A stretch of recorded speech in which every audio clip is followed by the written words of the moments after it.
မင်္ဂလာပါရှင် Brexit ဆိုတဲ့ reorder question ကိုအတူတူပြန်ပြီးမှဒီနေ့ဖြေကြည့်ကြမယ်နော်ပထမဦးဆုံး skimming and scanning လုပ်လိုက်မယ် skimming and scanning လုပ်လိုက်တဲ့အခါမှာ UK EU researchers link Britain Europe English channel ဆိုတော့ဒီဟာဒီ UK နဲ့ EU တွေရဲ့အကြောင်းပေါ့နော်ပြီးတဲ့အခါမှာဒီမှာ link တွေလည်းပါနေတယ်ဆိုတော့ဒီစကားလုံးတွေကိုတွေ့ရတယ်ဆိုတော့ဒီအကြောင်းဖြစ်မယ်ဆိုတာကိုသိသွားပြီပြီးရင် topic sentence ကိုရှာကြမယ်အကြောင်းချင်းစီကိုဖတ်မယ် The UK now has started the formal process ဆိုတော့ဖြစ်နိုင်တယ်ဒါ topic sentence ဒါပေမဲ့ခဏလေးထပ်ထားအောင်မယ် The researchers believe a large lake overflow damaging ဆိုတော့ဒါလည်းမသိချသေးဘူးနောက်တစ်ခု they have walked ဆိုတော့ they ကဘယ်သူကိုပြောတာလဲမသိဘူးဆိုတော့မဖြစ်နိုင်ဘူးThe scar of these events ဆိုတာလဲဘာကိုပြောတာလဲမသိချတဲ့အတွက်ကြောင့်မလို့ဒီနှစ်ခုကတော့ topic sentence မဖြစ်နိုင်ဘူးဒီနှစ်ခုကိုကြည့်လိုက်တဲ့အခါမှာဘယ်ဟာ topic sentence ဖြစ်နိုင်လဲဒါကတော့UK ကတဲ့ EU ကနေထွက်ဖို့အတွက်လုပ်နေတယ်ဒါကတော့ lake အကြောင်းပြောတယ်ပေါ့နော်တစ်ခုချင်းစီဖြစ်တယ် years ago တဲ့ဒါကတော့အခုဖြစ်တဲ့ဟာပေါ့နော်ဒါကအရင်တုန်းကဖြစ်ခဲ့တဲ့ဟာဆိုတော့သူ့ကို topic sentence အနေနဲ့ယူလိုက်ကြည့်မယ်နော် The UK now has started the formal process of leaving the EU but scientists say they have evidence of a much earlier Brexit UK က EU ကနေ EU ဘက်ကနေထွက်ဖို့အတွက်သူတို့ကစပြီးမှဒီ formal process ကိုစပြီးမှလုပ်နေကြပြီဒါပေမဲ့လည်း scientist တွေကတော့ဒီဟာ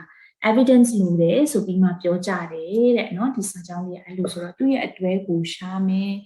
ဒီဟာက researchers believe ဆိုတော့သူ့ရဲ့အတွဲကမဖြစ်နိုင်ဘူး they have walked ဆိုတော့ဖြစ်တော့ဖြစ်နိုင်တယ် the scar of these events တခုမှမပြောထားသေးဘူးဆိုတာလည်းမဖြစ်နိုင်ဘူးဆိုတော့ဒီဟာကိုသူ့ရဲ့အတွဲအနေနဲ့ယူမယ် they have walked out how a thin strip of land that once connected ancient Britain to Europe was ဟုတ်တယ်ဆိုတော့ they have walked out အခုအဲ့ဒီ UK တွေကအဲ့တော့ evidence လို့ပဲဆိုတဲ့အခါကျတော့သူတို့ကဒီ a thin strip ကိုယူကြတယ်ပေါ့နော် Britain နဲ့ Europe ရဲ့ဒီ connection ကြားတဲ့ကအရင်တုန်းကဖြစ်ခဲ့တဲ့ connection ကြားတဲ့ဒီဟာကို a thin strip of land ကိုဒီပေါ်မှာသူတို့ကလုပ်နေကြတယ်ဆိုတော့ evidence အနေနဲ့ယူဖို့အတွက်လုပ်နေကြတယ်လို့ထင်ရတယ်ဆိုတော့သူတို့နှစ်ခုဒီတွဲဖြစ်မယ်နောက်ထပ်တစ်ခုရှာမယ် events ကိုမပြောသေးတာဖြစ်တဲ့အတွက်ဒါအရင်ဖြစ်လောက်တယ်ပေါ့နော် The researchers believe a large lake overflow 450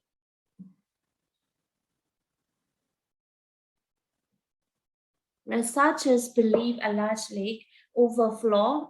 450,000 years ago, damaging the land link. Then a later destroyed flood fully opened the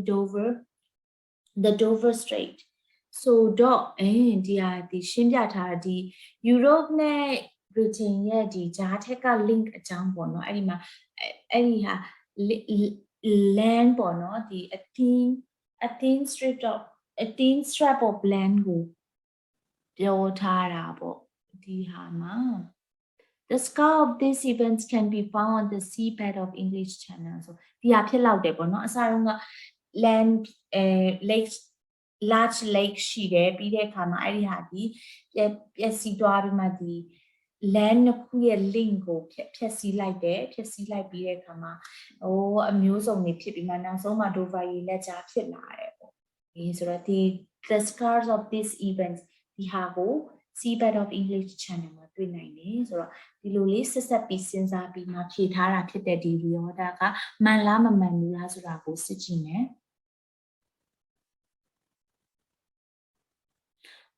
အဖြေကတော့အားလုံးမှန်သွားပါပြီအားလုံးလည်းဒီမှာလိုက်နားထောင်ကြည့်ပြီးတော့မှဘယ်လိုဖြေတယ်ဆိုတာကိုနားလည်မယ်လို့မြင်နေပါတယ်နားထောင်ပေးတဲ့အတွက်ကြောင့်မို့လို့လည်းအားလုံးကိုကျေးဇူးတင်ပါတယ် reorder question လေးတွေကိုမှန်မှန်ကန်ကန်နဲ့ဖြေဆိုနိုင်ကြပါစေ